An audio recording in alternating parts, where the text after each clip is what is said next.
That's right. Good afternoon, everybody. Hey, it's me, Ann Eller. Let's double check, make sure we got everything cruising the way we want it.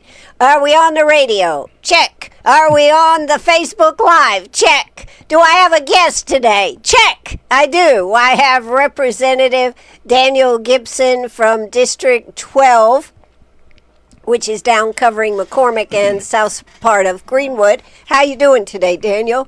Oh, I'm doing fine. I feel like I've already been on interviewing for 30 minutes. We got wound up before we got started, didn't we? Yes, Daniel. You are a passionate man. You are a passionate man here, that is for sure. So what have you been doing this summer? I've been doing a lot of events. In the last 3 weeks, I think I've done 14 events. I've had a lot going on in Greenwood, a lot going on in McCormick. So, but that's the fun part. You know, we get to go down there and make the votes. But really, the most important thing for me is to spend time with the people and find out really what the problems are. And I'm able to do that just by spending time with them. Well, you know, I think that is one of the things that you wanted to cover is what people want. But I think you and I were discussing before we went live on the air about how important it is for people to stay engaged. Just because you voted for somebody, you got to keep engaged so they know what you want, correct? It is, and someone, I don't remember who it was, but one of the guys been down there a long time after I got elected. Oh, it was Davey Hyatt, the Republican caucus leader. I was down there, and I went to him. I had some issues back at home, and I said, I'm getting lit up on my email. And they said, how many calls or how many emails have you got? And I said, probably 20. They said, how many constituents do you have? I said, 44,000. Well, you're not getting lit up. So that's, and what will happen, a lot of times people just will link on, you know, and send out something to 1,000 people. Right. But I love hearing from the people about the problems that they're having or their concerns or which direction they think the state should go. You know, one of the things that I've said on the air is the fact that I thought y'all did not have a good session last session, that a lot of stuff is in committee, a lot of it is stuck in the Senate. It seemed like a lot of stuff didn't get done. We see it too, and it's frustrating for us when we can't do it. We have a supermajority. Right. So there's no excuse. Exactly. And even though there's some division within the caucuses, that still should be no reason not to get things done. And you know where they're all sitting.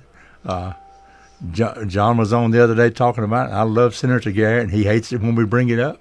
But a lot of this stuff is sitting in committee in the Senate. So call Senator Garrett and tell him Brother Daniel Gibson said he needs to have a come to Jesus moment with the Senate. Well, the Senate is, and you know, it seems like sometimes you have a good bill over here, you send it over there, and nobody can be satisfied with what they have. They've got to tweak it and give it their own spin, or do a completely new bill, and then it has to go to a conference just to come out with probably real close to one of the other versions, right?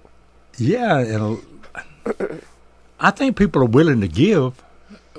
I know we give a lot in the House, but sometimes it's like, I tell people it's like Monday Night Wrestling in the House. You know, we feel like we're warriors over there, and I think we're close to the people. Right. And I think that was always the purpose of the House, yeah. Right? Yes. And the senators, to me, I tell them they're gentlemen. They want to sit there and talk about stuff. When you watch them up on the floor, they're going to talk for a long, long time. We're going to get up there and fuss and fight for about 15 minutes, get frustrated, and go sit down. But I love Senator Garrett, and I love the guys in the Senate. But yeah, it is frustrating sometimes, and sometimes we won't give. And they won't give either. So. We have a government shutdown right now. That's the same problem, isn't it? But this has happened every year. I can't remember the last time. Was it back in the 90s? The last time there wasn't a shutdown. I mean, that's the problem. And they know this time's coming every year, right? It's just, yes. Why can't you go ahead and get it done? Why do you need a clean CR to extend it for another 6 or 8 weeks when you've known since January that September 30th was coming? To me, you have to pay your bills on time, and if you've got a balloon note coming up in September 27th, you need to have the money on September 27th. You can't keep kicking the can down the road. Exactly. And I think a lot of it's political, but the American people are the ones that are suffering for it. Absolutely. So it is a shame, and thank goodness, excuse me, South Carolina does balance its budget every year. It does. We still fight over it, and we don't always agree on everything, but we have a balanced budget every year, and I think the federal government can do it too. I don't. They don't. You don't think They're they just have the not going to ability do to it. do I mean, they haven't done it in how long? Well, Sherry's coming next week. We'll talk to Sherry. Yeah, there you go. There you go. That is true. Well, we had her on the air last Thursday. She was on with us. So, what would you like to talk about here today? I've told you earlier, every time politicians have an opportunity to speak, and they like to, and I'm still not a politician. I told you that when I started running. So I don't play like they play. But they always want to give you a long list. Oh, let me tell you what I did, and let me tell you what we're going to do when Hump Newton straightens up and all this stuff. Right. But I have a lot of issues that I would like to talk about, and I'll just go over a few of them. And also, if people want to email in or text in some of the questions they may have. That we number is 864-332-9355. That's the new text or call-in line. Turns everything into a text, which makes it real easy. If you're listening to Daniel here, I can bring that up right here on WCRS. So it's a great way to do it. It is good. And like I said, all the senators and the legislators and the people in the House, we spend a lot of time together getting input from each other, but I love hearing it from the people. And I don't know if I should do it last or first, but one of the biggest things that infuriates me, and I have half of Greenwood in McCormick County, but is the water problems over in Abbeville. And this has been going on for years now, I found out. And then, so what happens, the water starts in Abbeville, and it's a problem there. My mother-in-law lives there, and the water's not fit to drink. It's not fit to bathe in. It goes to Calhoun Falls. And then McCormick we get our water from Calhoun Falls. So we were paying our bill in McCormick. Right. And the money wasn't getting to Abbeville. So we were able to work out something now where we can pay directly, McCormick County can pay directly to Abbeville and bypass that. And we're trying to figure out a way to get water directly from Abbeville. But that still doesn't fix the problem in Abbeville, and I'm always on my friend Craig Gagnon about that. But again, we're not engineers. We don't know how to do water maintenance or come up with a plan for that. But they have administrators to do that, and if they can do that, it's our job to help them fund it. Right. But we want to see them put some skin in the game. But it's embarrassing to me that people in my district and people in the state of South Carolina has water that's not fit to drink. There's absolutely no excuse for that. And I don't blame the people in these counties refusing to pay their water bill. I'm not going to pay for it. I told them if I lived in Calhoun Falls, I'd dig a well. They said, oh, you can't do that. I said, no, the Rogers well digger will be out in my backyard.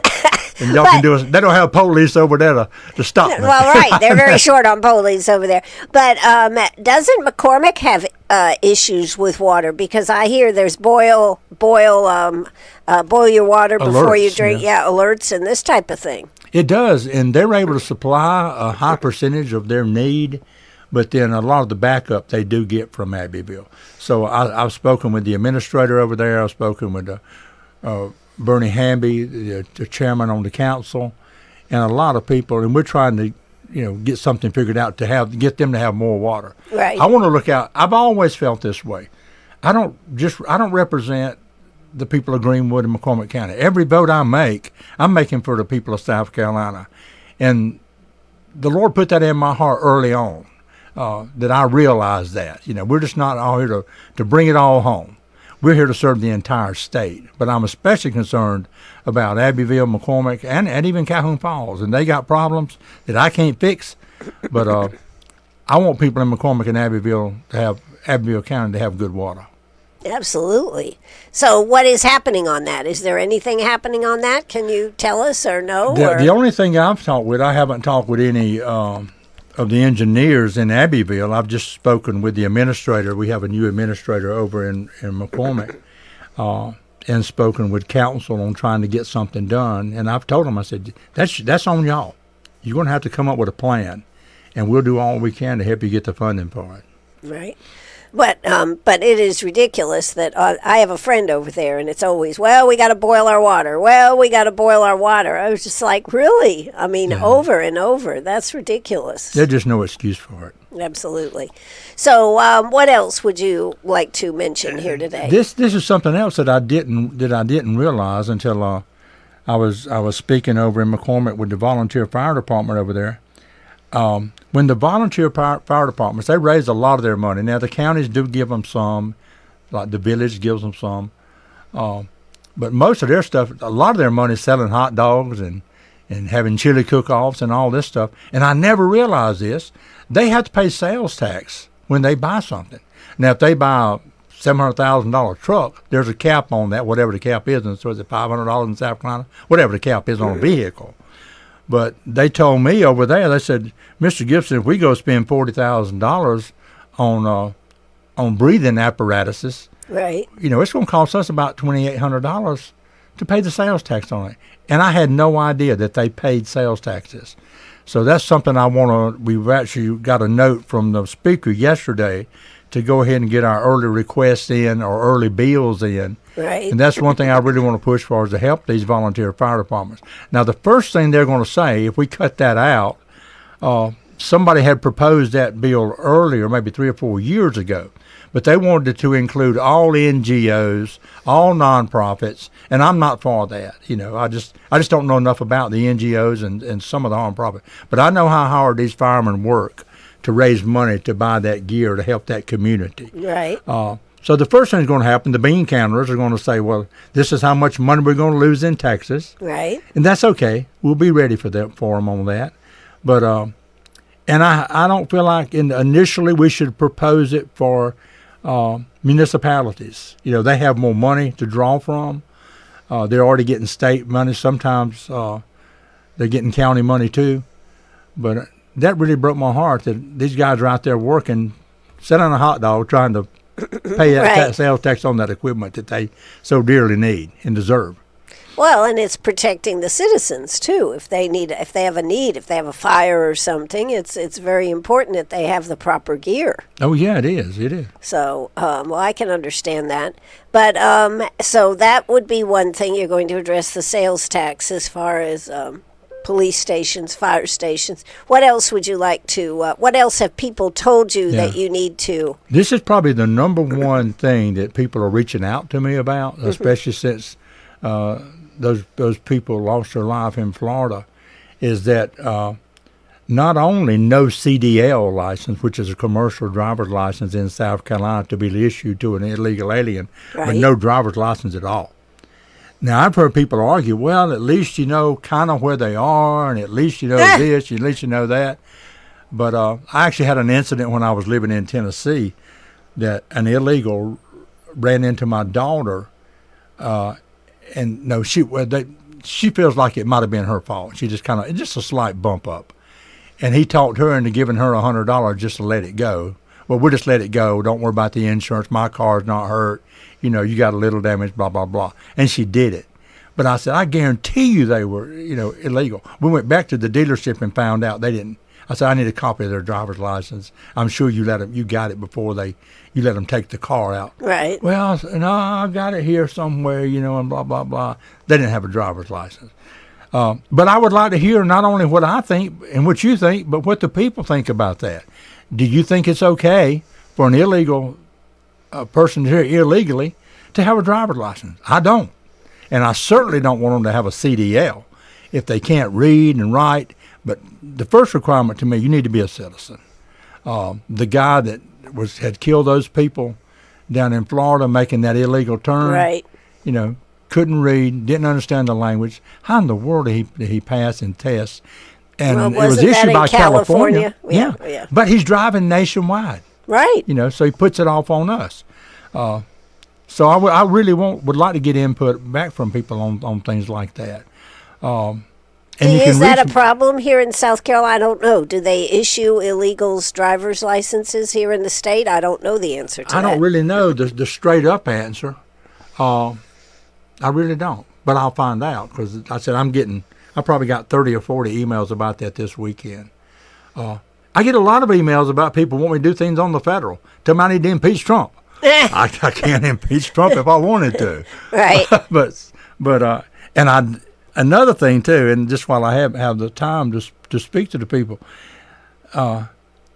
it means more to me if you write me a 2-sentence email or make me a phone call or whatever about the basic points. We get these things that are, you can tell they're coming from nationwide, and you'll get 200 of them. Right. And they're all from the same address, but they're different people. And you probably don't even, I may get one from you and you don't even know you sent it. Right. They just pick up your name. Right. So I had to sit there for 30 minutes and delete 200 emails. So I had much rather you call me up or email me and say, this is a specific problem. Will you please call me? And I'll call you and talk to you about it. Right. And everything on this list that I have here is things that people have called me about and wanted some help on or wanted an opinion on. Well, what are some of the major things? What about something to do with the roads? We know that that's a problem. The bridges are falling apart. We can't seem to get the work done. We keep hearing that they just can't hire enough people to do the job. Not enough subcontractors out there to hire. What is that something that people are complaining about? Oh yeah, they complain about it all the time. And I had told you, I've traveled in every state in the nation other than Hawaii and Alaska, and our roads aren't that terrible. But when you hit a pothole, it's terrible to you. Right. Remember last year when they fixed the one out by the Pepsi plant? I used to pop that one every day, and I knew where it was. Right. But they finally got that one straightened out. But the money's there. We're sitting on plenty of money in South Carolina to do this. But it is true, we just can't get enough contractors to do it. Now, one thing that I would suggest is that if we have to, go to out-of-state contractors. I would like to give the opportunity to the people that are here and invest it in our state. Sure. But if it means waiting 6 months and we can get somebody out of another state, which I don't even know if we can do that. Right. It costs a lot of money to set up to do that. You had a good suggestion that maybe the state could take it over. Well, I just how was well saying, does the government do on things? You know? Right. I don't know. But if it's a contractor issue, maybe the state needs to buy up some of this, because by the time they put new companies that are deciding to go for it, this is going to be probably an issue already resolved. But in the meantime, our roads are getting worse and worse. And they say that a road has, a max 20 to 25 years. Bridges are actually becoming more of a problem than even the roads, because I guess you can drive on a road with a bad pothole. You can't drive over a bridge that's fallen apart. Yeah. And then the time that it takes. I don't believe a road will last 25 years. Do you? Well, that's actually what they said. 20 years for sure, 20 to 25. And that's what Greenwood County is basing the paving that they have to do countywide on. If they pave a road now, it'll be 20 years before they'll have to pave it again. Mm-hmm. But, if we have the money on hand, and, then you kind of wonder, would AI help on some of these things, making them more efficient in being able to get roads done? Yeah, just on scheduling or anything, yeah. Right. I like your idea. Let the state see what they can do with it, Well, we talked about how much a truck costs and this type of thing. It's huge dollars. Yeah. Well, right now, I know we're sitting on over $200 million in funds, just already been allocated, and we're taking money in every day. But that's the pushback we're getting is, hey, we just can't get the contractors to do it. We've got the money, we've got it ready to pay them, just can't get it done. Well, you were saying that our roads, that you didn't think compared to other states, our roads are that bad. I really don't. And my friend Craig Gagnon is a representative over in Abbeville. He's from up in Maine, and he says, man, you want to see some potholes, you want to see some bad roads, go up there. But people don't care. You talk about that. I don't care what about Maine. I care about Highway 221 in Greenwood. Absolutely, absolutely.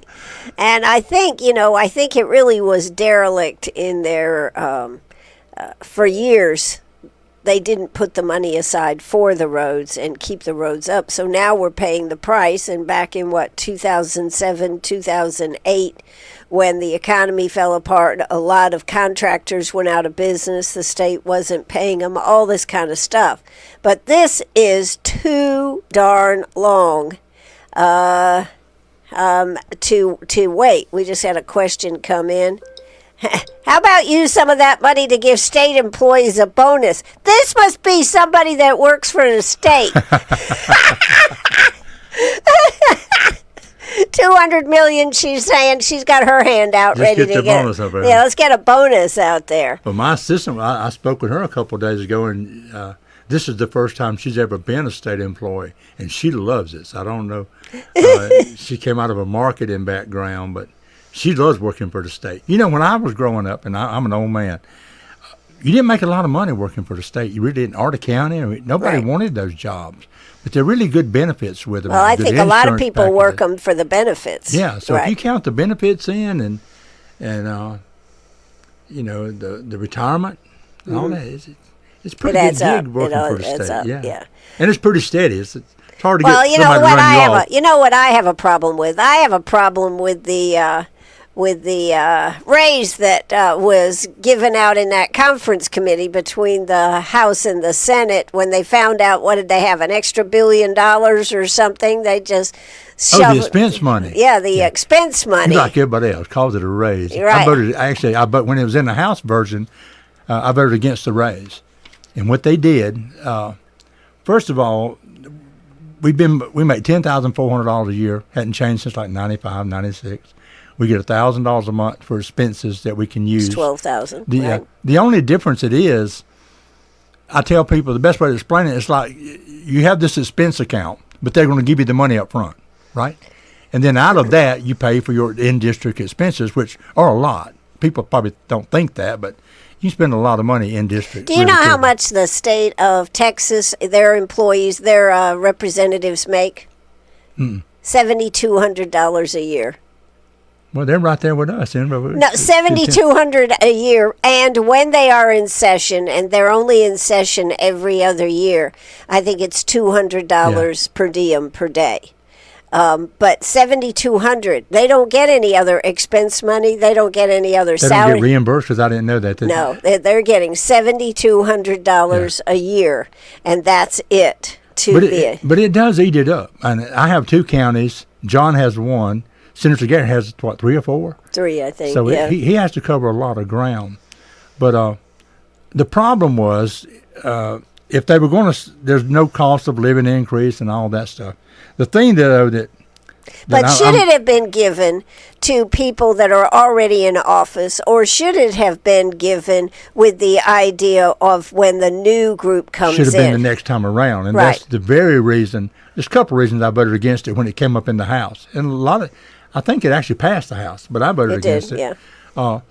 And the reason I feel so strongly about it is, and this is honest truth, when I signed up to run for office, I had no idea what the pay was. That never crossed my mind. I had no idea that you got a per diem for meals. I had no idea that you got expense money. None of that was important to me. And the majority of people down there, it's not really about the money. So what I think they did when they tried to ask for that expense raise, initially they asked for too much money. I said, I told the Democrats are the one that started it. I told them, I said, you asking for too much. You know, you could have asked for 10%, maybe, 20%. And I said it should go on to the next run. Right. And it may be us. We may win again and take advantage of it. Right. But it doesn't look good to people when they and it didn't look good when they went to conference committee and it had not gone through. And then all of a sudden, bam, they come out of the conference committee and have thrown that bone to everybody. Yeah, but see, everybody I know didn't like that. I didn't even know it had happened. Well, no one knew it had happened until it was over with. Right. And then what happened, a lot of people came out and said, well, I just won't take the money, or I'll give the money to charity. Mm-hmm. But that's not the purpose of the money, so that's wrong too. Right. If I'm getting expense money to cover my expenses, I shouldn't be able to willy-nilly decide, well, I think I'll just give $10,000 to my church or to whomever. Well, the other thing I think is you didn't have to account for these expenses. Well, if you're not able to verify them, you have to claim them as income on your taxes. So it does look weird. It is weird. Right. But I keep my receipts, and then whatever the difference is, I bought some stuff for the veterans the other day. It's like $400 for those little towels. I think I brought you some of them. Mm-hmm. I paid for that out of my in-district expenses. So that takes almost half a month right there. And that's the kind of things we do that people really don't see. That I think you but should have it costs to. a lot. It does I know, cost. but and I'm not justifying what they did. What they did was wrong. The way they handled it was wrong. Right. And they just stuck it in the budget through the committee, conference committee, and ran it through. And nobody liked it. Nobody liked the way it was done. Sure. And so now I understand you're not getting any expense money. No, we haven't. We haven't got anything since July. So July, August, September, and I don't understand why they did that. That's almost like a punishment. But I don't understand the court's Well, they put it all decision. together to go forth for the courts, the Supreme Court. But once it's settled, we'll probably get our normal expense money back. And if they do get an increase, they'll give us that. But it takes it. I mean, it takes a lot. But now, here's one argument that I didn't understand until a Democrat explained it to me. I learned things from A Democrat explained it to you. Okay, all right, let's hear it now. They had to explain it to me. They said, what you folks want, y'all want to keep the money down, because I voted to keep, not to take the money. Right. Y'all want to keep it down so nobody can afford to come but rich old white men. That was the exact words they used. Well, I don't actually, I think that is to say nobody is going to be able to take that job unless you are in certain professions or retired, because nobody, regardless of the income level you're working at, if you work a job for somebody, they're not going to say take 5 or 6 months off and go work in Colombia. Yeah. No, that's not going to work. So I think that's a faulty argument. It is, but I took offense at it. And I told him, I said, when I came down here, the Lord's blessed me. Right. I was at a place in my life where I had the opportunity and the means, and I've told you that. I was at a place in my life where I had the opportunity and the means to serve. I'm 71 years old. I didn't get there overnight. I'm truly blessed and highly favored. Right, highly favored too. But I understand their point. But if you want to have somebody that doesn't work a regular job or doesn't have the ability to do that, you're going to have to pay them $50,000 a year plus expenses to do that. They'd have a fit. The constituency would have a fit. Let's say we raised it for next time. Okay, we're going to go from $10,000 to the national average should be $42,378. Mm-hmm. They'd have a hissy fit if we did that. Well, even if we passed it forward to the next time around. Well, but I understand their argument. There may be some truth to that. I'm not doing it, and I hope nobody down there, but I don't think a bunch of men sitting around in a room smoking cigars said, we need to keep the money down so we can stay so we can keep your job? Here. Oh, yeah, so okay. we can keep all right, job. All right. So I don't, Yeah. But there's a lot of things I don't like about that. The way they did it, I don't like it. I don't like it. And I don't have a problem with the Supreme Court, looking Making into decision. it. Right. And what will happen, whatever they come up with, whatever the court decides, then I'm willing to live with that. And if I don't spend all of that money, I have to claim it as income. Okay. All right. Well, but everybody says, it's a raise. It's a raise. Well, I mean, it just depends. And you don't have to account for it. I would have less problem if they said you had to turn in your receipts and get reimbursed. Yeah. But you have to account for it on the back end, right? I guess. Yeah, I guess. But it would if you had a salesperson and you said, I'm going to give you $300 a month expense account. Turn in your paperwork, and I'll give you $300. But I'm going to give you $300 whether you spend it or not. But you got to claim the rest on income. Mm-hmm. It's the same thing, but they're paying us in advance. Well, and then we're responsible. If we're liars, cheats, and thieves, then that'll come all out in the wash. Yeah, I guess so. All right. Well, let's move on and talk about some other issues. What other issues have you got going on down there, Daniel? This one breaks my heart, and it's hard to talk about. But I had a constituent to call me and wanted me to look into the facts of what the law was. And I really want input from you and from the listeners. I didn't know this, that the consent age for sex in South Carolina is 14 years old. Did you know that? No. I didn't either. So they were telling me about their situation, and I said, I don't know, but I'll find out.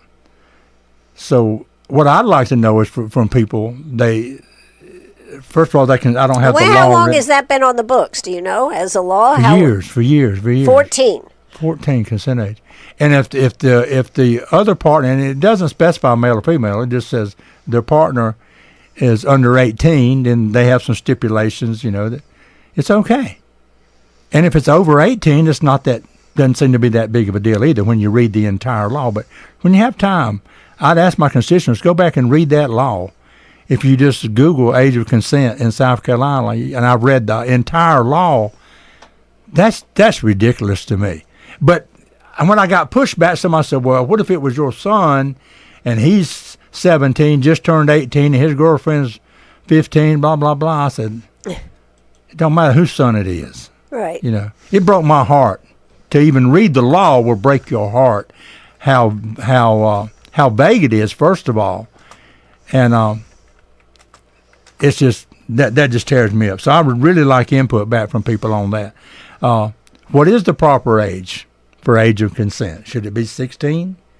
Well, should it be 17? Because you got to deal with somebody that's 25 and somebody that's 16. Is that okay too? I remember in the 9th grade, there was a girl that sat in front of me in algebra class, and this girl was dating a guy back then, like 22 years old. She couldn't have been more than 16, 9th grade, 15, 16 years old. Mm-hmm. And, it was just a known thing. I thought, that don't look right. Well, I just asked. It says in South Carolina, the age of consent is 16. Note, separate laws still make sexual activity illegal in certain situations.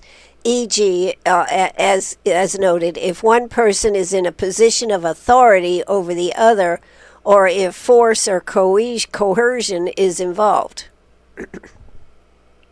Yeah, but how do you define coercion?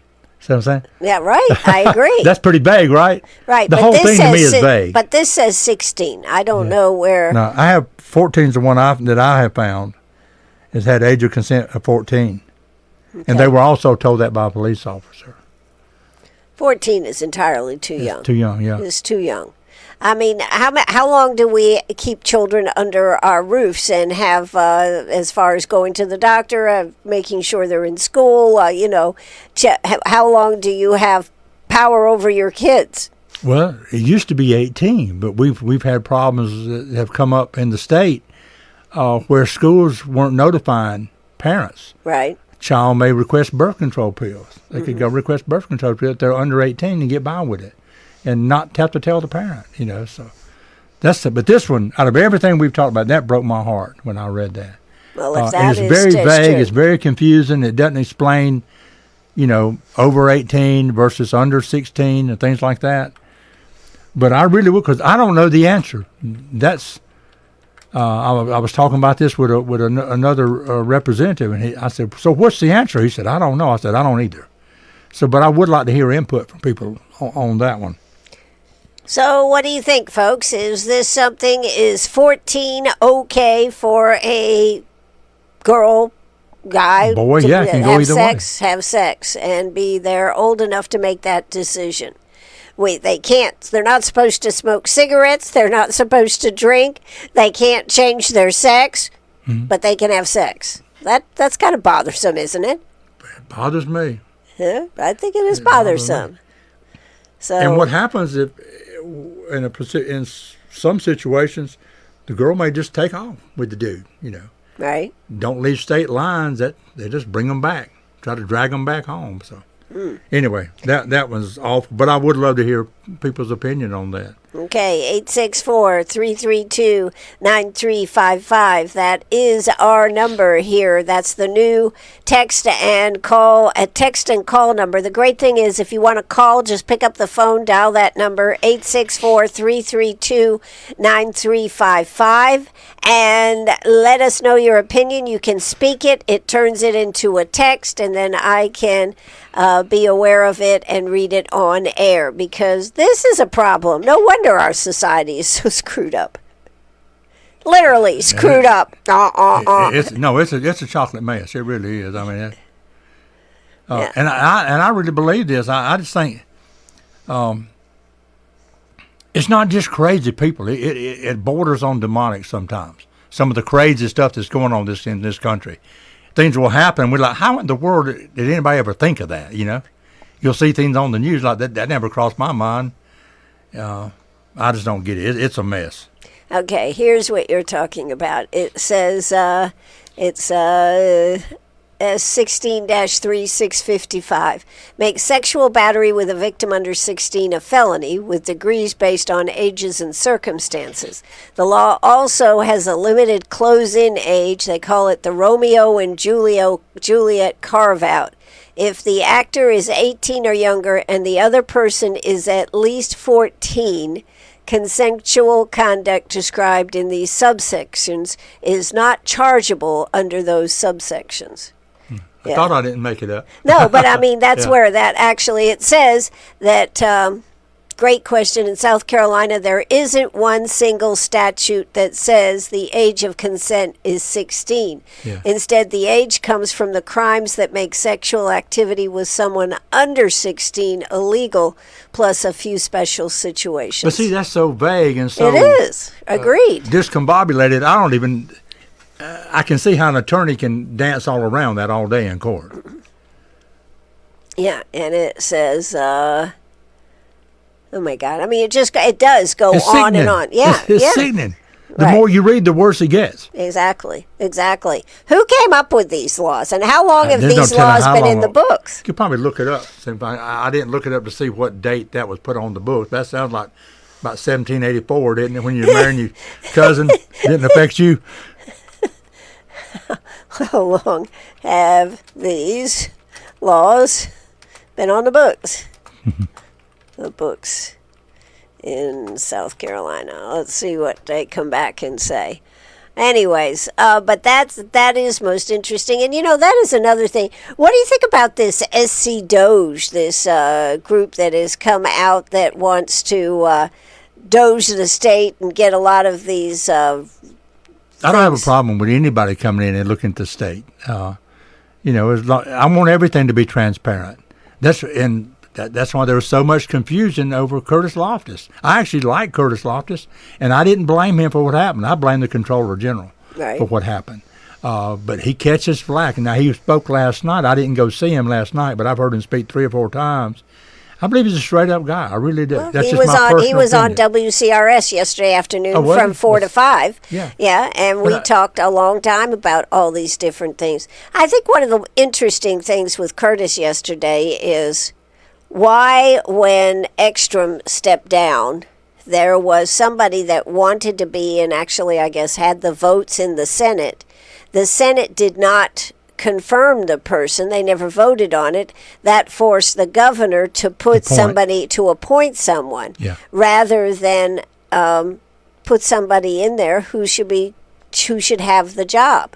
So that was an issue. And if you'd like to go back and watch that interview, that is on our Facebook page. It'll be on our website tonight. But WCRS 98.5 FM /1450 AM on Facebook. So check that out. Okay, here you go. You want to know the answer to the law? You think it's really old? Not really. Core criminal sexual conduct framework on the books since 1977. See, that's a long time to me. But it's not like 1800s or when people were getting married younger. Yeah. Criminal sexual conduct with a minor, added in 1988 and amended several times. Listen how many times this one has been amended. 94, 2000, 2009, 2010, and 2011. It would be interesting to read all of those amendments to see which way it was moving, right? Right, exactly. So, but that's scary to me, Ann. That's scary to me. It says, so South Carolina's modern sex offense laws that effectively set the practical rules around age of consent have been in place since the late 1970s, with specific minor statutes since 1988 and key updates from 2010 to 2012. No wonder everything's out of whack, right? And it's sickening. It is. It is. I agree. So, all right. Well, let's move on and talk about some other issues there. But that is one that you do need to investigate, and we need to see where that's really at. If we have 14-year-olds that can be out there, 14 to 16, That really is a problem. Oh, I think so. Well, we'll find some lighter stuff because that does break my heart. Right, I'm exactly. sure it does. I guarantee there's people listening there that didn't know that. Right. Or there's people listening that have had to deal with that, and their hearts are breaking.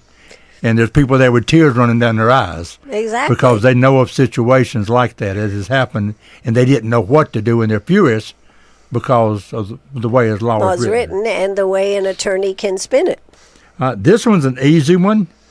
I'll interview you. What do you think about closed primaries, Ann? Well, I know that's something that the state has been trying to get to, particularly the Republican Party. I don't understand what the problem is if you really want to go there, why they can't seem to get it done. I'd vote for it in a second. Well, but yeah. what's the problem? I don't know the answer to that, but Right. I get a lot of calls about that though. They want to know why don't we have closed our primaries.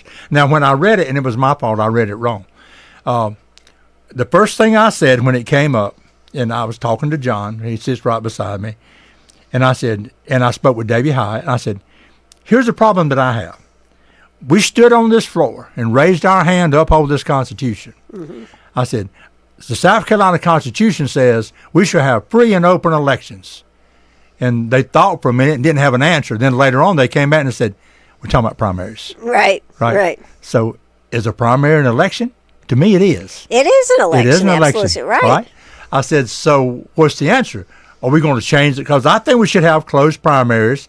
I think we should have closed elections. But our Constitution says, and I'm the only one that brought this up. Right. Everybody tell me like I'm got four heads. But I said, this is what our Constitution says. So the answer is we got to change the Constitution, or we just pass a law that says we can have closed primaries. To a lot of people down there, they think that's a get around.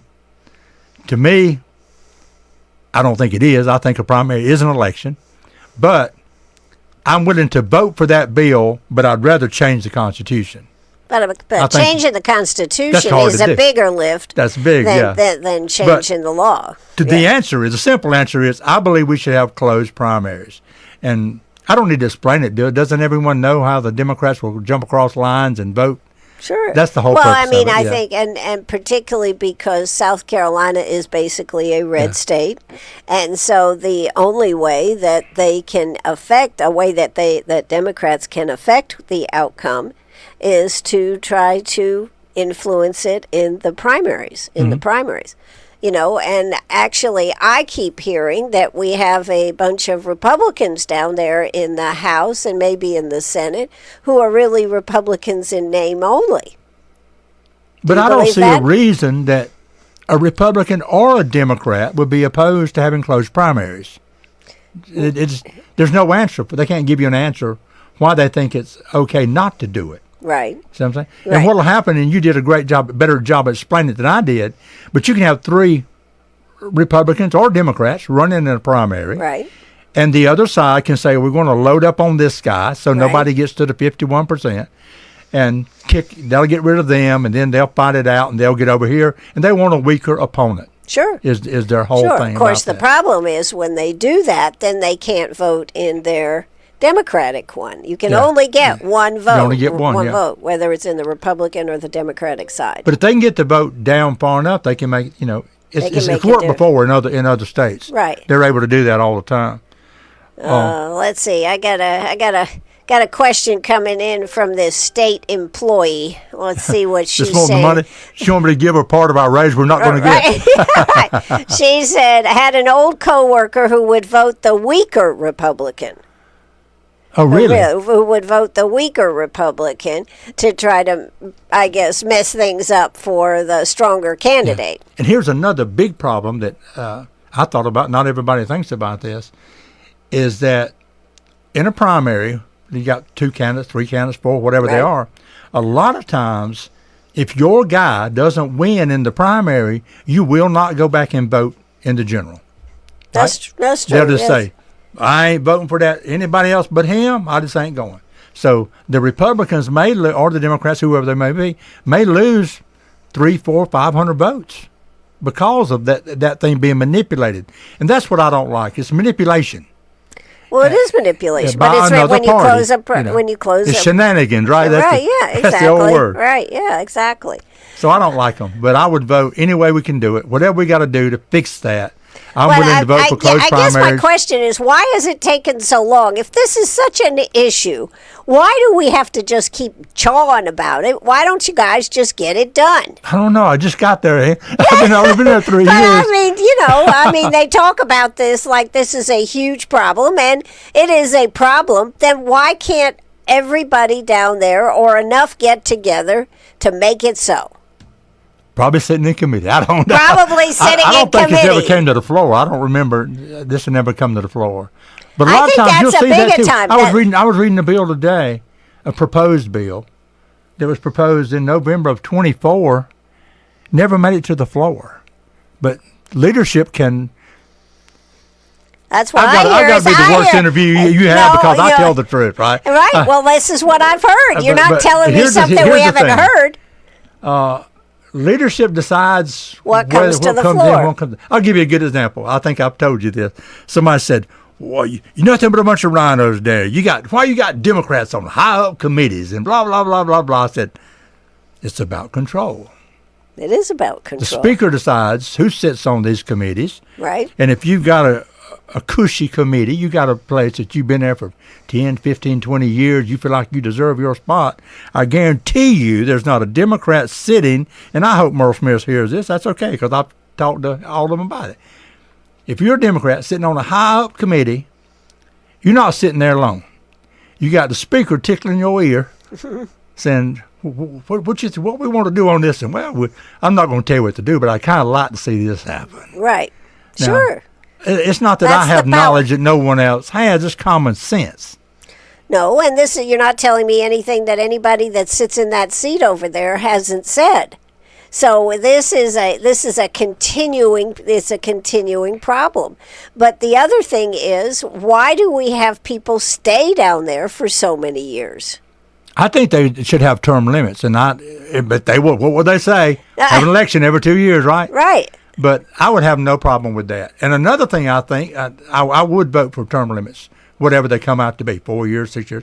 What I really would think would help is that if the representatives serve 4 years and the senators serve 6, because we spend so much time campaigning, and it's not that it's taking us away from down there. Right. But it's pretty much this year, we've been campaigning for a month and a half, 2 months already for next November. I've got friends of mine that say, "Man, you've been working, so is the election this November?" I said, "Nah, dude, it's next year." "Well, why y'all getting why are you working now?" "Well, it's a lot easier than to wait and work 3 and 4 months, just attend all the events." And if you look at our calendar, that is me and John and Billy just book all the time. But that's okay. That's what we're here for our big money. Right, for your big money. Big bang hey down. Right. But and the other thing that I think that I've heard is a big problem down there is the lobbyist. The lobbyists don't bother me. Now, I understand they're our problem, but here's what does bother me about the lobbyists. I have never had a lobbyist offer me a penny, offer me a contribution. I had one time. We were sitting down in Newberry at Bill and Frank's or Bill and Friends, eating breakfast. And a lobbyist walked in and sat down and had a cup of coffee with us. He said, "I'd buy you a cup of coffee, Representative Gibson, but I'm not allowed to." I said, "No, it'd be illegal. You don't." I've never taken a cup of coffee from a lobbyist. I had How a lobbyist. How come all these people are taking all this from lobbyists? I don't know, and it bothers me. And that's right. okay, because I believe you. But I have heard people on other venues and other media say they're all down there getting fat off the lobbyists and doing this, and some idiot senator stood up and said they offered him $100,000. They shut down the Senate. It was like a circus in there. Shut it down. But it bothers me when they lump us all together. Mm-hmm. We're talking about the hate bill early. You don't know my heart. You don't know the spirit that lives in me. Right. You can only judge by what I do and what I say, but most of all by what I do. But it really bothers me when people get on there and say, "Well, I heard that senator took $100,000." Well, he didn't. He said he was offered $100,000. I don't know if I don't believe that. Right. But I had a. Well, I hear that there's breakfast, lunch, and dinner being served. Well, there are, but most of the lunches that we get is from Republican caucus and we get a lot of barbecue. If you invite me to you invite me something, I get so sick of barbecue. But no, we had like First Steps came down, and they offer dinner. Salvation Army comes down. Police departments, firemen, and they sit down and they do sit down, and that's okay. I've had firemen sit down with me and police chiefs and say, "Hey, look, we need your help here. We're trying to get some new equipment together." Just like the guy that told me about, we need a tax break to help us out. You know, I don't really call that lobbyists, but I've had one lobbyist one time that came to me. How about on the gambling? Gambling? Right. Oh, you'll love this story. Okay. Yeah. That's what happened. I've had one lobbyist, and what happens is you've been down there. Right. The pages will come up and say, Mr. Gibson, somebody wants to see you in the lobby or in the Capitol on the floor or something like that. Right. So I walk out there, a little blonde-headed girl, about 4.5 foot tall. She said, Representative Gibson, I represent the casinos that we're going to be building down. She got about 30 seconds out of her mouth. Right. I said, let me stop you right now. I will never, ever vote for a gambling bill in South Carolina, and John McCravey will not do it either. So, good day. And I turned around and went right back to the floor, and I told John what I'd done. He laughed. He said, thank you, because I didn't want to go out there and fool with her. So there's people that will stand up, and I'm certainly not righteous or holy or above anybody else, but I tell you where I stand. You've known me for 3 years, and I guarantee you may not have always agreed with me, but you always knew where I stood. And you know where John McCravey stands, and you know where Senator Billy Garrett stands. So that's important to me, and I'm proud of the fact that I woed her quick. Yeah, but you said there are lobbyists down there that are trying, like on the gambling bill and some of these bigger bills, they are trying to lobby for the different. Oh yeah, they are. And that's what I was. But that's their job. That's what they do. You know, and that's okay. I don't mind lobbyists, but when it comes to doing something illegal, you know, like I said, a guy's named Buddy that I had breakfast with. He has something to do with American 250, all the parks and recreation and stuff. Mm-hmm. Super nice guy. But his exact words was, "I'd love to buy you a cup of coffee, but I can't do it, Mr. Gibson." I said, "I know that, and I don't want you to. I wouldn't expect you to." Right. So I've never taken anything. If we get a hat, actually Curtis Loftus did it. Curtis Loftus gave us all a hat, and it went over by about $3. We had to claim that $3 on what that little golf cap cost. Wow. Okay. Well, listen, I just got a message from, this must be from Chris here. He says the Pizza Hut in Greenwood is slam packed. Today's the day. Is this the day that they're doing rollback to the 1980s on prices on pizza, drinks, and all this stuff? I think a pizza with one topping was at $5.99, I think, but medium pizza, $5.99. So they're rolling the prices back. Pizza Hut is slam. So that message just came in. That's important. Well, good. I can go buy a pizza, but you can't give me one. There you go. There you go. Well, you know, it's 6 o'clock, Daniel. But what is there anything else that we haven't gotten to that you really would like to address? If you got time. How much more time you got? One thing that John and I and Billy is also involved in this one is trying to get the property taxes down to people over 65 or older. Right. We just feel like that if you've worked hard all your life and you pay for your property, a lot of people are on fixed income when they reach that point in their life. Right. Some of them may be drawing $1,000 or $1,200 or $800, whatever it is. Every penny matters. Right. And the house has gone up. A house you paid $20,000 for back in the 70s is now worth $300,000. Your taxes have gone up. They just can't afford it. And we just feel like you paid long enough. So that's one of the things we want to be working on. And this one's funny. And who's the guy? Theo? Theo. I pick on Theo. I love him. And Bernie down in McCormick. I was so proud of the fact that we passed in the House to cut boat taxes down almost in half. Right. And old Theo came after me, and old Bernie came after me. Theo says it's costing Greenwood County about $400,000. Going to cost McCormick County about $200,000, but it fades in over a 3-year period. But states like, I think the rate's 10.5% in Greenwood County, but or in South Carolina, but they call it a luxury tax or whatever.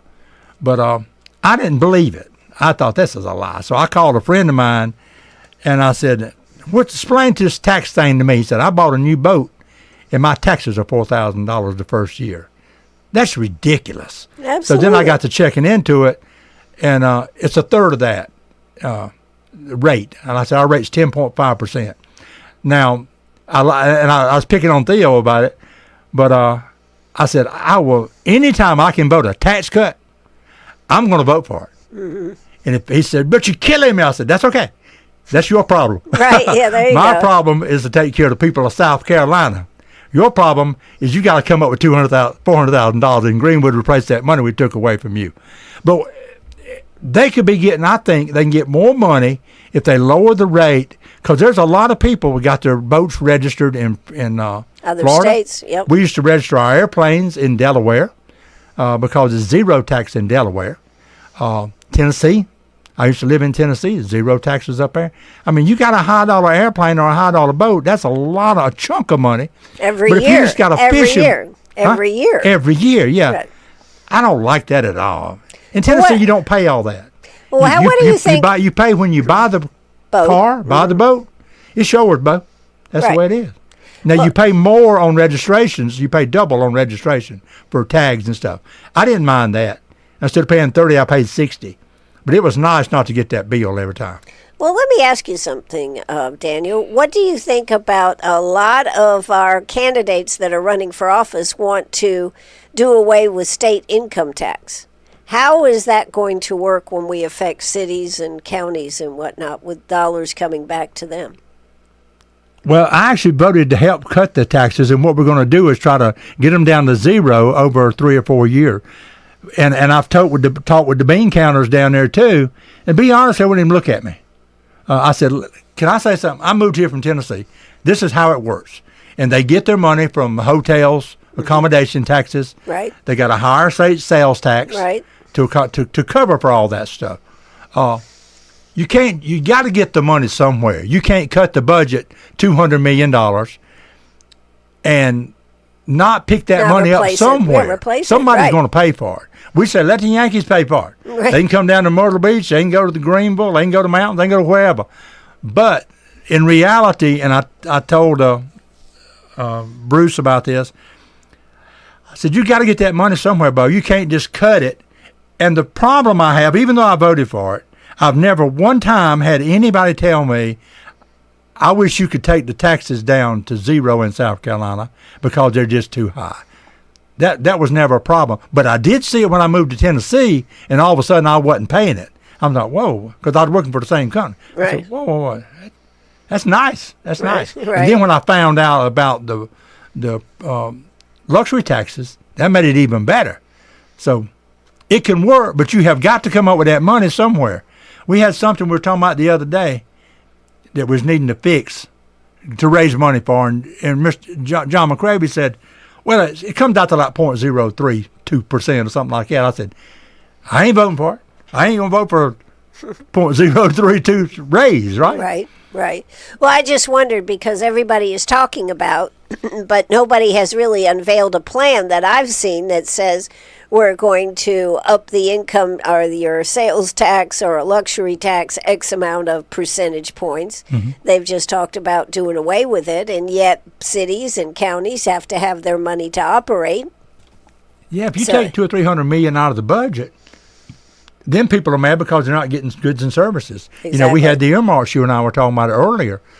I probably lost $200,000-$300,000 that I had really thought we were going to get for fire departments, for the city of Troy, mm-hmm. To remodel their building. I mean, you know, just some small things that we wanted to do, and it was just like they just pulled the rug out from under us. And I told you this earlier. There's a difference in pork and earmarks and grants. They're just things that these small places like McCormick, for example, they don't have any industry down there. So they don't have the tax base that they have in Greenville, mm-hmm. or even Greenwood. I think it's the second poorest, if not the poorest. I think it's the second poorest in the state. And one of the worst in education. I don't know the answer for that. We can talk about that for 10 hours and still not have an answer. Right. The answer is not money, I tell you that, because we keep shoving money at it, and it just doesn't do. Right. Nothing's changing. My thing is, I think there needs to be accountability. You're going to have to hold the parent's feet to the fire, the child to the fire. No child left behind was not intended, well, let's just pass it on up the line, the problem. Yeah, that was the idea. No do child whatever it left takes behind. to fix the situation for Right. the child. And I get fired up about that one, about the no child left behind thing. That's true.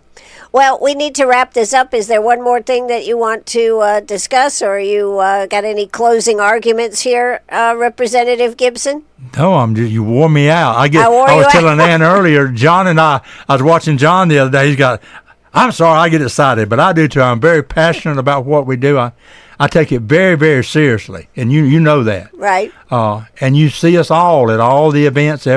I rarely go anywhere that you're not there. Right. That's So right. I just want to thank you for what you do, and thank all the constituents for allowing me to go. And I'm going to say something too, and I want to apologize if I've done this. We're bad about saying my district when we're talking. My district. So I was having some clothing work done, and all these guys got the little fancy letters on their Right. shirt. Their monograms. And I told the lady that did the embroidery, I said, I want you to can you put number 12 right there on this? She said, why do you want that? But what I want is for people to look and say, what does that mean?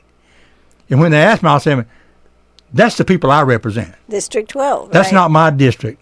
That's the people's district. And I believe that with my heart, and I live it every day. And I just thank them for the opportunity to serve. And if you ever need me, I'll give you I can give my cell phone out. It's 864-396-0245. And that's my personal number. You won't get my secretary. You'll get me. And also Daniel Gibson at SC State House, scstatehouse.gov. Daniel Gibson. Is it SC House?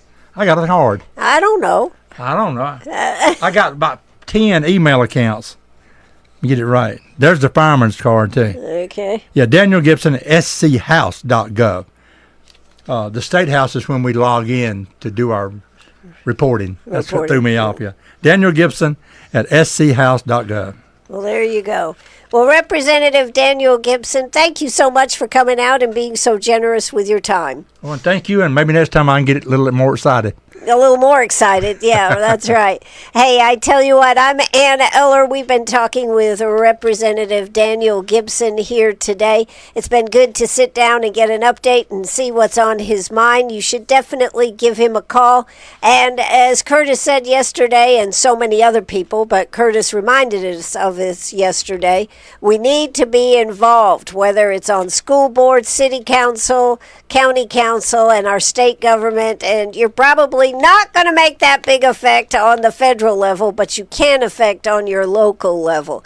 So that's going to do it for me. I'll be back in the morning. If you're going to Pizza Hut, sounds like they're packed over there. Expect to wait.